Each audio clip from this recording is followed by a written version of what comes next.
कच्च्या फणसाची भाजी वेगवेगळ्या पद्धतीने केली जाते आणि ही भाजी बनवायला सोपी असते.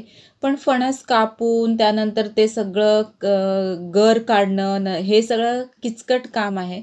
पण चांगलं चविष्ट खायचं असेल तर आपल्याला थोडी मेहनत घ्यावीच लागेल. मी हा फणस आणला, कट केला आणि पाहू शकता हा सगळा कचरा इथे गोळा झालाय आणि ह्या फणसाच्या फोडी त्यात सगळं गर काढून मी वेगळा केला आणि ही भाजी साफ करून घेतली. साफ केलेल्या भाजीमध्ये थोडी हळद आणि थोडंसं मीठ घालून ही भाजी उकडून घ्यायची आणि उकळल्यानंतर ती भाजी थोडी हातानेच थोडी मोकळी करायची, म्हणजे ही अशी होते, पूर्ण अशी मोकळी होते.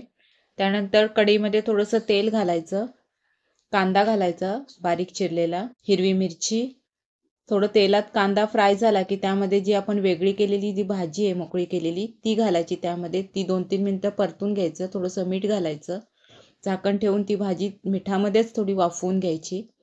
त्यानंतर लाल मिरची पावडर, हळद, गरम मसाला घालायचा, शेंगदाण्याचं कूट घालायचं आणि ही भाजी खरपूस अशी मस्त सगळं मिक्स करून झाकण ठेवून त्याच्यामध्ये लिंबाचा रस पण घालायचा आणि झाकण ठेवून खरपूस अशी गॅस स्लो ठेवून मस्त अशी शिजवून घ्यायची. फणसाची भाजी आपली तयार आहे.